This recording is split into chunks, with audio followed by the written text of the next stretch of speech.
When I was growing up, after the school year had ended, my parents would typically sign me up for a summer camp a few miles away. I remember getting on the bus, tired as hell, and having older adults tell us what to do and what will happen at the camp. It was a long bus ride, so they would put on a movie to entertain us. This would be my introduction to the movie Up. The first opening minutes were something my peanut brain was compelled to. The old man meeting his wife, having the life of her, and then watching her die. As a child, I didn't even know people could die in these movies. I thought it was made up. So this captivated my interest, and I proceeded to watch for a few more minutes until I fell asleep in my chair. I say all this because I'm sure we all had a similar experience. Going to the movie theater, or being shown a film by a family or a friend. Seeing something that mesmerized us as children. Now, looking back, the movie may have been god awful, but we were children. We didn't know any better. But these movies, they captivated us. With Pixar / Disney movies, there are so many original ideas, like The World of Wall-E, or The World of Cars, the first Toy Story trilogy, Monsters Inc. We all love these movies. Write that down, write that down! New sequel! Obviously, what I'm trying to say is that not all sequels are bad. If it improves the original movie and adds amazing themes and more to the film, then it's great. Some movies need sequels, others, it just enhances the franchise, which is also not bad. Toy Story 2 is a great sequel, and an even greater trilogy. Same with Cars, and god damn it, I loved the second one, even though it made no sense with Mater being the spy, I still loved it. Sequels can be good, until they're not needed. I watched all of the news on D23, and we just got sequel after sequel after sequel. Of course, there was a tiny slither of original content, but the majority of Disney's lineup was old IPs. We have another Toy Story film that is about the toys going up against iPads and technology now. Did we need this? And we also have a live action Stitch. And he's saying the N-word. It's like the original creativity of these properties are gone. Gone are the days of heart-wrenching stories about people, and here are the days of soulless cash grabs because we don't have any original ideas.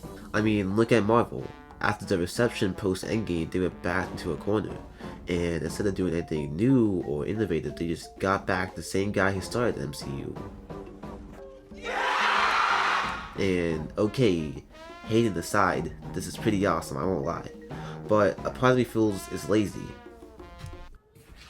Sir, all I have to say is that we've been getting a lot of criticisms post-Endgame, and, I don't think the King storyline is going to be able to work because of Jonathan Majors. Sir, what should we do? Alright, let me think. What other Marvel villains do we have? Annihilation. No, we can never do that one. Dormammu. Yeah, you're tweaking.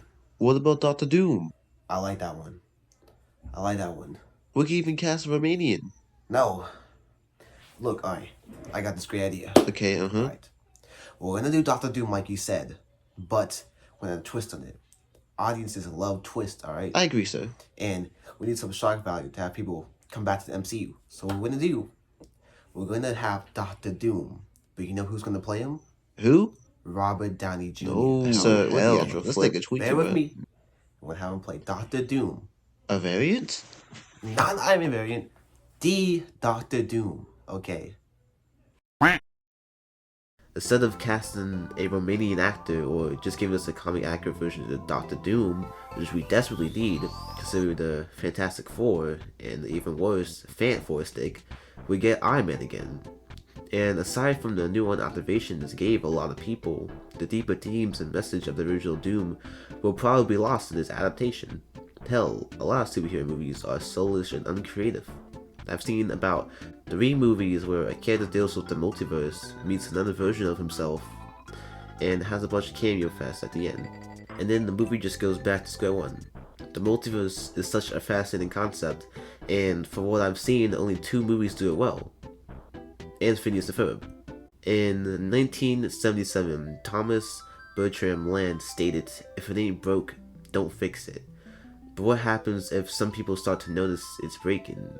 if we see cracks in it, but the majority are still in a trapped mindset of not fixing it. Imagination is everything, but if we keep true to one stable formula, we won't be able to imagine anymore. Alright, I'm just putting cool as quotes to give you something to put in that Instagram caption, but what I'm trying to say is that Hollywood isn't how it used to be. Gone are the days of heartfelt movies with characters and soul, and here are the films of today. The slop that have crossovers and use big names to sell tickets instead of selling you a story. Gone are the days of original ideas, and here are the days of retreaded live action adaptations that are worse than the original film, all to sell a ticket and make a quick buck. But who am I to complain about this? If it works on us, it works on me. I'll still be buying a ticket for The Incredibles 3, and probably the live action Stitch, just out of sheer curiosity since I know a name. I'll complain about Doctor Doom being Robert Downey Jr., but I'm most definitely watching it and watching Avengers Doomsday and Secret Wars when it comes out. And I'll be there for the 4th multiverse cameo superhero movie. The effects of short-term gratification compels me, and us. I mean, look at the numbers, they don't lie. It gets to a point where, are we watching these movies for the story, or are we watching because it's two IP juggernauts we all know saying fuck and fighting each other? I don't know. I could complain all I want about creativity, but I am part of the reason why new projects aren't getting as much love, or we do have something creative, it isn't as commercially successful, because it doesn't have a big name or a big time superhero attached to it. I guess I just miss the old days of old Pixar and old movies, the days where there wasn't a large interconnected universe, and people made films just to make film, not for corporation, not because it was mandatory, but because they wanted to make a movie and tell a story. I just feel like part of that is lost in modern Hollywood. A big part of it is lost. Honestly, there's still some movies left, but majority just feel like cash grabs.